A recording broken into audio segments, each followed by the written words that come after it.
বাংলাদেশের রাজনীতিতে সন্দেহ, সংশয়, সংকট নতুন করে সামনে হাজির হচ্ছে।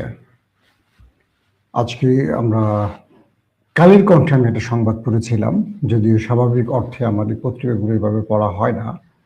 আমি হঠাৎ করে কালের কণ্ঠে আমাদের প্রেসিডেন্ট শাহাবুদ্দিন চুপ্পুর একটি ইন্টারভিউ পড়তে গিয়ে বেশ অবাক হয়েছিলাম। পাশাপাশি আরো কিছু খবর সামনে এসছে। এর মধ্যে বাংলাদেশের অন্যতম একজন আলোচিত ব্যক্তি চিফ প্রসিকিউটর তাজুল ইসলামের অপসারণ বিষয়টিতে কিছুটা আহত হয়েছি, বাট এটা নিয়ে আমি খুব আশাহত নই।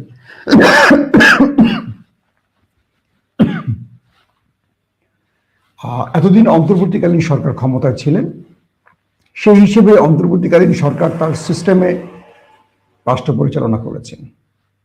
এখন একটা নির্বাচিত সরকার এসছে, অবশ্যই সরকার চাইবে তার পছন্দের ব্যক্তিদেরকে সেই পদে বসাতে। এটা স্বাভাবিক একটা প্রক্রিয়া, এটাকে নিয়ে আমি হতাশ নই। তবে কিছু প্রশ্ন আমার আছে। প্রশ্নগুলো হলো যে, রাষ্ট্রে কোনো নির্বাচিত বা দলীয় সরকার আসলে কেবল দলীয় লোকদেরই বসানো উচিত, নাকি যোগ্য লোকদের সঠিক জায়গায় বসানো উচিত? এটা হলো আমার তারেক রহমান প্রশাসনের কাছে প্রথম প্রশ্ন, যে এই রাষ্ট্রে দলীয় সরকার আসা মানে দলীয় পদবীর লোকদের বা দলীয় লোকদেরই বসানো উচিত, নাকি রাষ্ট্রের উপকারের জন্য, রাষ্ট্রকে ভালো কিছু সার্ভ করার জন্য যোগ্য লোকদের দরকার? এই প্রশ্নটা আশা করি দর্শকরা আমাকে কমেন্টের উত্তরে জানাবেন। আমার আসিফ নজরুলের একটা কথা খুব মনে পড়ছে। আসিফ নজরুলকে যখন প্রশ্ন করা হলো এই আইসিটি নিয়ে, তিনি এই আন্তর্জাতিক অপরাধ ট্রাইব্যুনালের চিফ প্রসিকিউটর তাজুল ইসলামকে নিয়ে একটি কথা বলেছিলেন। তিনি বলেছিলেন যে এই পদটির জন্য তিনি লোক খুঁজে পাচ্ছিলেন না, এবং এই পদটি এত গুরুত্বপূর্ণ একজন লোককে দিতে হবে যার কাছে পৃথিবীর সর্বোচ্চ বড় বড় অফার আসবে। অফার মানে এই রাষ্ট্রের সবচেয়ে বড় শত্রুর বিরুদ্ধে মামলাগুলো হচ্ছে, শেখ হাসিনা থেকে শুরু করে একদম রাষ্ট্রের সবচেয়ে বড় মাফিয়া। এখানে এমন ব্যক্তিকে বসাতে হবে যিনি পৃথিবীর সকল লোভকে উপেক্ষা করতে পারবে, লোভকে উপেক্ষা করতে পারবে। সেই হিসেবে তার চোখে পড়েছে এই ব্যক্তিকেই। অনেক যাচাই বাছাই করে তিনি তাজুল ইসলামকে এই পদে বসিয়েছিলেন। কে বলছিলেন? আমাদের আইনমন্ত্রী আসিফ নজরুল সাহেব। আমার কথাটা খুব মনে পড়লো এই কারণে যে এই ব্যক্তিকে নিয়ে অনেক কাহিনী ঘটেছে, এবং সেনাবাহিনীর মধ্যে এই তাজুল ইসলামকে নিয়ে অনেক নাটকীয়তা আছে। শেষ পর্যন্ত তার অনড় অবস্থানের জন্য 15-16 জন যে সেনা অফিসারকে কারাগারে আনা হলো, এসি গাড়িতে করেও যদি আনা হয়েছে, সেটাই তাজুল ইসলামের কারণে আনা হয়েছে। তবে বিরোধী শিবিরে কিছু গুজব আছে যে যারা সরকারে বসতেন তাদের সাথে একটি আমাদের বিশেষ বাহিনীর আলাপ হয়েছে। আলাপ মানে এটা চুক্তি হয়েছে, যদি তারা ক্ষমতায় আসেন বা তাদেরকে ক্ষমতায় বসানো হয়, তারা এই বিচারগুলার করবেন না, মানে সেনাবাহিনীর গুম খুনের বিচারগুলার করবেন না, এমন নাকি একটা চুক্তি হয়েছে। এটা আমার আগের ভিডিওতে বলেছি। আমি এটা বিশ্বাস করি না। আমি বিশ্বাস করি তারেক রহমান প্রশাসন, তিনি তার দল বা বাংলাদেশে যারা বিরোধী শিবিরে গত 15.5 বছর নির্যাতিত হয়েছেন, গুম খুন ক্রস ফায়ারের শিকার হয়েছেন, তাদের বিচারগুলো সম্পূর্ণ করবেন। এখন আমাদের দেখার অপেক্ষা যে বিরোধী শিবির থেকে যে অভিযোগটা করা হচ্ছে এটা সত্য নাকি মিথ্যা, সেটার জন্য আমাদের একটু অপেক্ষা করতে হবে। আমরা এত দ্রুত সরকারের প্রতি আস্থা হারাতে চাচ্ছি না। কয়েকটা বিষয়ে আমরা একটু তথ্য দিয়ে আসি। সেটা হলো যে আন্তর্জাতিক অপরাধ ট্রাইব্যুনালের চিফ প্রসিকিউটর তাজুল ইসলামের পরিবর্তে অ্যাডভোকেট আমিনুল ইসলামকে নিয়োগ দেওয়া হয়েছে। আমিনুল ইসলামের, আমি তাকে যতটুকু জানি, তিনি বিএনপির আইনজীবী ফোরামের সহসভাপতি ছিলেন, এবং আজকে তাকে এই পদে বহাল করা হয়েছে। 2024 সালের সেপ্টেম্বরের শুরুতে তাজুল ইসলামকে অ্যাটর্নি জেনারেলের পদমর্যাদায় চিফ প্রসিকিউটর হিসেবে নিয়োগ দেয় অন্তর্বর্তীকালীন সরকার। নির্বাচনের আগ পর্যন্ত তাজুল ইসলামের অধীনে 24 জুলাই আগস্টে সংগঠিত মানবতা বিরোধী অপরাধের মামলায় 24টি আনুষ্ঠানিক অভিযোগ জমা দেয় প্রসিকিউশন। বর্তমানে এসবের বিচার কাজ চলছে ট্রাইব্যুনাল 1 ও 2 এ। রায় ঘোষণা হয়েছে 3টি। ঘোষিত রায়ে দণ্ডিত 26 জনের মধ্যে ক্ষমতাচ্যুত প্রধানমন্ত্রী শেখ হাসিনা, সাবেক স্বরাষ্ট্রমন্ত্রী আসাদুজ্জামান খান কামাল সহ পুলিশের প্রধানরাও রয়েছেন। রায়ের অপেক্ষায় রয়েছে জুলাই গণ অভ্যুত্থানের প্রথম শহীদ আবু সাইদ হত্যাসহ 2টি মামলা। এরই মধ্যে আগামী 4 মার্চ ঘোষণা হবে রামপুরায় সংগঠিত মানবতা বিরোধী অপরাধের একটি মামলার রায়। এছাড়া আওয়ামী লীগ সরকারের শাসনামলে গুম, খুন, নির্যাতনের মামলারও বিচার কাজ চলছে ট্রাইব্যুনালে। বিচারের মুখোমুখি হয়েছেন মেজর জেনারেল অবসরপ্রাপ্ত জিয়াউল আহসানও। আওয়ামী লীগের হেভিয়েট বহু এমপি মন্ত্রী এখন মানবতা বিরোধী অপরাধের মামলায় আসামি হয়ে আছেন। তাই এই ইস্যুটি খুবই গুরুত্বপূর্ণ। কয়েকটি সূত্র দাবি করেছে তাজুল ইসলামকে সরিয়ে দেওয়ার কারণে আওয়ামী লীগ শিবিরে নাকি ব্যাপক আনন্দ বিরাজ করছে। আমি জানি না এটা কেন। সোশ্যাল মিডিয়াগুলোতে আমি আওয়ামী লীগ শিবিরের মধ্যে বা আওয়ামী লীগের বেশ কি বলবো খুশি পোস্টগুলো দেখছি। এটা নিয়েও আমরা একটু হতাশ যে তাজুল ইসলামকে সরিয়ে দেওয়ার কারণে আওয়ামী লীগ শিবিরের মধ্যে আনন্দ কেন? তার মানে কি তারা আশা করছেন বর্তমান সরকার তাদের সাথে আপোষ করে নেবে এমন কিছু? যদি এটা হয় এটা তো খুবই দুঃখজনক ব্যাপার হবে, বাট আমি এটা বিশ্বাস করতে চাই না। দর্শক আসেন আরেকটি খবর দিই, তাজুল ইসলামের কিছু তথ্য আরো দিব, বাট তার আগে আরেকটি খবর দেই। আমাদের রাষ্ট্রপতি তিনি সবাইকে শপথ পড়ান। শপথের কিছু রাষ্ট্রীয় গোপনীয়তার ব্যাপার থাকে, সেই গোপনীয়তা এবার তিনি রাষ্ট্রপতির চেয়ারে বসে লঙ্ঘন করলেন। কে? মিস্টার শাহাবুদ্দিন চুপ্পু। তিনি একটি বেসরকারি পত্রিকা আমরা বলি কালের কণ্ঠকে ইন্টারভিউ দিয়েছেন। আর সেই ইন্টারভিউটি নিয়েছে কালের কণ্ঠের যিনি নির্বাহী সম্পাদক হায়দার আলী এবং বিশেষ প্রতিনিধি জয়নাল আবেদিন। সেখানে একদম প্রকাশ্যে কিছু প্রশ্ন করা হয়, যেমন আমি কয়েকটা প্রশ্ন উত্তর দিই। রাষ্ট্রপতি কে প্রশ্ন করা হলো আপনি কেমন আছেন? তিনি বলছেন সপ্তাহখানিক ধরে ভালো আছে, মানে বিএনপি সরকার ক্ষমতা আসার পর থেকে তিনি ভালো আছেন। তাকে প্রশ্ন করা হলো তার আগে ভালো ছিলেন না? তিনি একটু হাসি দিয়ে বললেন অন্তর্বর্তী সরকারের 1.5 বছর বঙ্গভবনে তিনি ভালো ছিলেন না আর কি। মানে তাকে প্রশ্ন করা হলে তিনি অন্তর্বর্তী সরকার 1.5 বছর বঙ্গভবনে আপনি কেমন ছিলেন? রাষ্ট্রপতি বললেন কিছুক্ষণ নীরব থেকে তারপর একটা দীর্ঘশ্বাস নিয়ে বললেন ওই 1.5 বছর আমি কোনো আলোচনায় নেই, অথচ আমাকে নিয়ে চলেছে নানা চক্রান্ত। দেখেন একটু যদি বিস্তারিত বলেন, তখন রাষ্ট্রপতি বলছে দেশের শান্তি শৃঙ্খলা চিরতরে ধ্বংস করা এবং সাংবিধানিক শূন্যতা সৃষ্টি করার অনেক পায়তারা হয়েছে। তিনি একেবারে ইউনূস সরকারকে দায়ী করে বক্তব্যটি দিচ্ছেন। দেখেন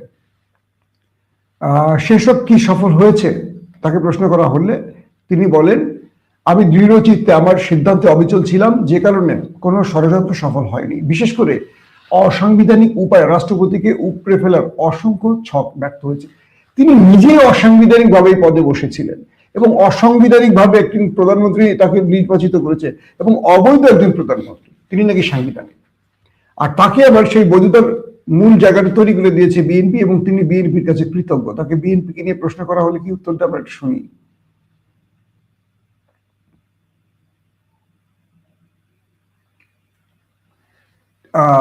তিনি বলছেন যে 1.5 বছরে আমাকে উপড়ে ফেলার অনেক চক্রান্ত হয়েছে, সংকটের কঠিন মুহূর্তে আমাকে সমর্থন দিয়েছে বিএনপি জোট ও সশস্ত্র বাহিনী। অর্থাৎ নীরব থেকে বিএনপি এবং সশস্ত্র বাহিনী তাকে সমর্থন দিয়েছে বলে তিনি শেষ পর্যন্ত এই পদে টিকে আছেন। আমি পুরো বিষয়টা আজকে আলোচনা করতে চাচ্ছি না, এটা আমার বিষয় নয়, এটা আপনারা ভালো বুঝবেন, আপনারা দেখে নেবেন। প্রশ্ন হলো প্রেসিডেন্ট পদে বসে থেকে তিনি রাষ্ট্রীয় গোপনীয়তা কিভাবে প্রকাশ্যে আনলেন? বাংলাদেশ আসলে কি একটা বিষয় হলো কি আইন আসলে কারোর জন্য না, আইন হলো গরিবের জন্য, দুর্বলের জন্য।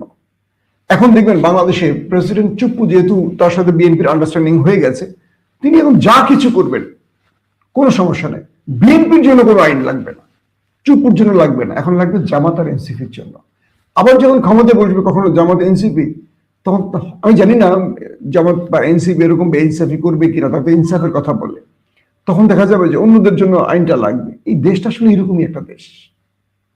প্রশ্ন হলো বিএনপি 15.5 বছর শেখ হাসিনা এবং তার রাষ্ট্রপতিদের অবৈধ বলতো এবং তাদেরকে সকল প্রকার কর্মের জন্য দায়ী করত, কিন্তু অন্তর্বর্তীকালীন সরকার আসার পর বিএনপি এই অবৈধ অসাংবিধানিক প্রেসিডেন্টকে বৈধতা দেয় এবং নীরবে সাহায্য করে, আর সেই সাহায্যের ফল বিএনপি 2026 এসে পায়। আবার সশস্ত্র বাহিনী তারাও এই প্রেসিডেন্টকে বহাল রাখে তাদের কার্যসিদ্ধির জন্য, এমন অভিযোগ অনেকে করেছে। আমি জানি না, কিন্তু পৃথিবীতে যে দেশগুলোতে বিপ্লব হয়েছে, যেখানে এরকম অন্তর্বর্তীকালীন সরকার বসছে, সেখানে কোথাও সাংবিধানিক সংকট তৈরি হয়নি বাংলাদেশের মতো এরকম বাকওয়াস টাইপের। যদি আপনি সিরিয়ার দিকে তাকান, সিরিয়াতে অন্তর্বর্তীকালীন সরকার বসছে না, সেখানে সেখানে কি পুরনো সরকারের কোন সিস্টেম আছে? প্রধানমন্ত্রী বলি, প্রেসিডেন্ট বলি, কিচ্ছু আছে? পুরোপুরি ফেলে দিছে, একদম সেনাপ্রধান থেকে সব ছুড়ে ফেলে দিছে। সেখানে জোলানি বাহিনী বসছে, 5 বছরের জন্য বসছে। তারপর তারা নির্বাচনের পরিকল্পনা করবে। তার মানে হলো বাংলাদেশ সংবিধান বলে একটা বই আছে, যে বইটার শুরু থেকে শেষ পর্যন্ত কোনো পক্ষের বা কোনো শক্তির পছন্দের বাইরে কোনো বক্তব্য নেই। ধরেন বিএনপি এখন সব সাংবিধানিক পদ্ধতিতে করবে, কিন্তু আওয়ামী লীগের আমলে এই বিএনপি কোন সাংবিধানিক না, অসব অসাংবিধানিকই ছিল আওয়ামী লীগের। আবার এই আওয়ামী লীগ এই সংবিধানকে বিক্রি করে দিয়ে, মানে এই সংবিধানের দোহাই দিয়ে সবকিছু করেছে।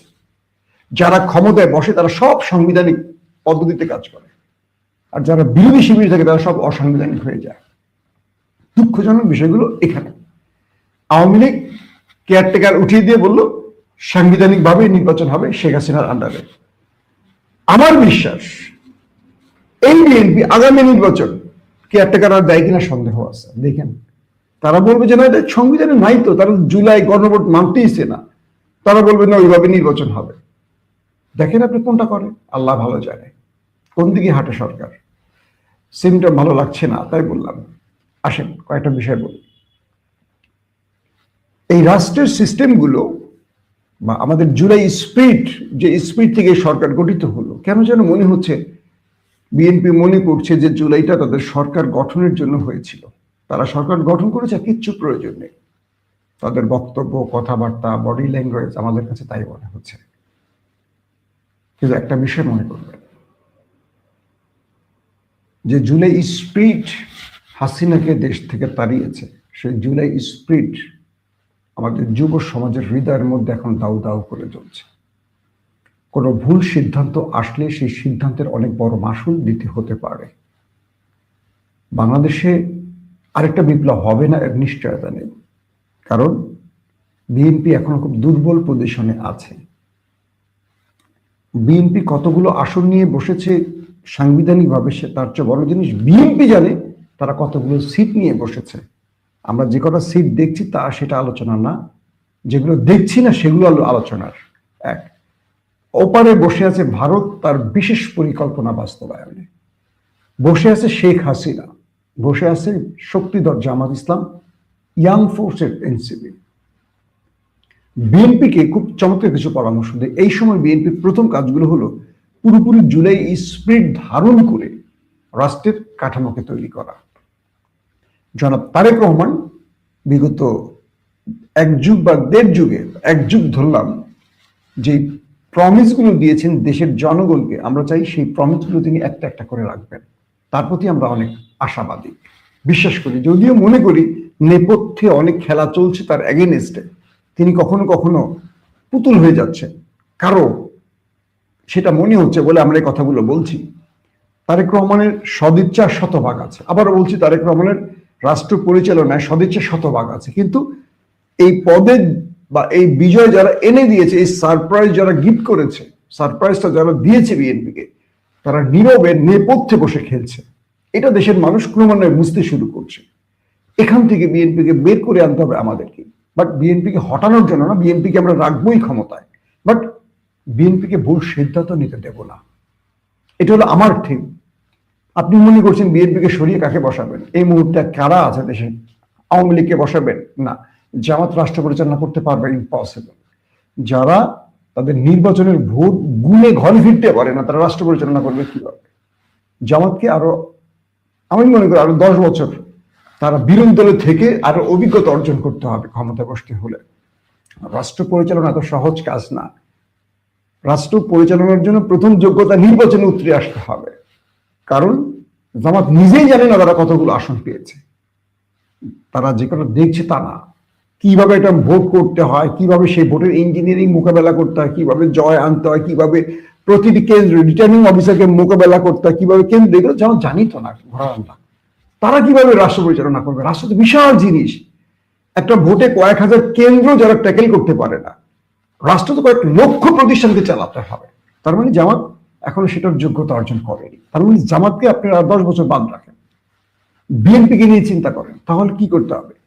বিএনপিকে সঠিক পথে রাখতে হলে বিএনপির যে সিদ্ধান্তগুলো ভুল আসবে সেখানে প্রত্যেককে ঐক্যবদ্ধভাবে সেই ভুলটাকে ধরে দিতে হবে।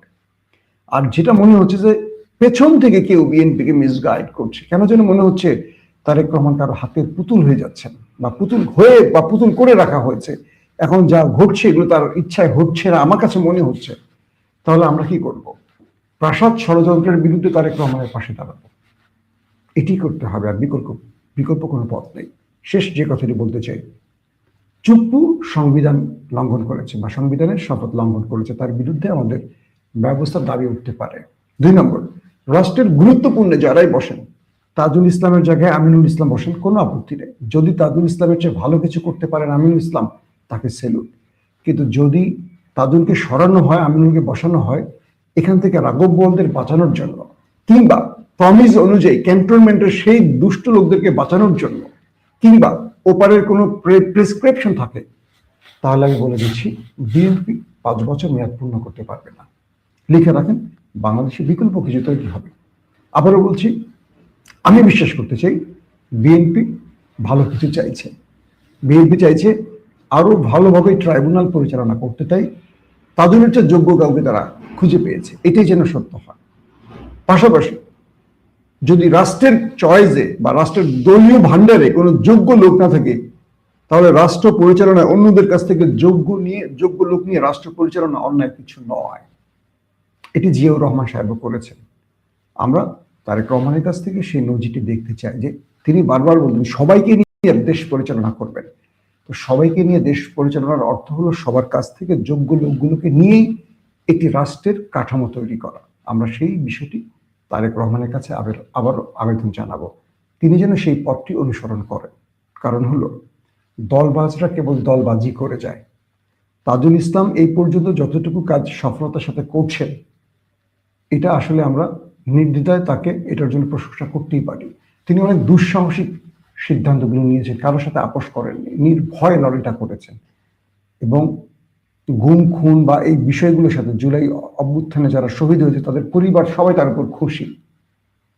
তো তাকে দ্রুত না সরিয়ে আরেকটু তাকে এই পদে দেখা উচিত ছিল সরকারের। আবার দেখছি বিডিআর, বিজিবি আবার বিডিআর হয়েছে, এই তদন্ত নতুন করে শুরু হবে। এগুলো নিয়ে নানান প্রশ্ন উঠছে। পজিটিভ নেগেটিভ সব প্রশ্নের মাঝখানে আমাদের একটাই উত্তর থাকবে, সেটা হলো সরকার যেন সঠিক পথে থাকে, সরকার যেন সঠিক লক্ষ্যে থাকে, সরকার যেন পেছনের কোন অদৃশ্য শক্তির হয়ে কাজ না করে। এটা যদি হয়, এর চেয়ে দুঃখের কিছু থাকবে না আমাদের জন্য। এতগুলো জীবনের এতগুলো মৃত্যু, এতগুলো মানুষের প্রাণহানি, এতগুলো মানুষের আহত হওয়া, পঙ্গুত্ব হওয়ার যে ইতিহাস আমরা জুলাইতে দেখলাম, এটার সাথে যেন কেউ বিশ্বাসঘাতকতা না করে, এই প্রত্যাশাটাই থাকবে আমাদের। আল্লাহ হাফিজ।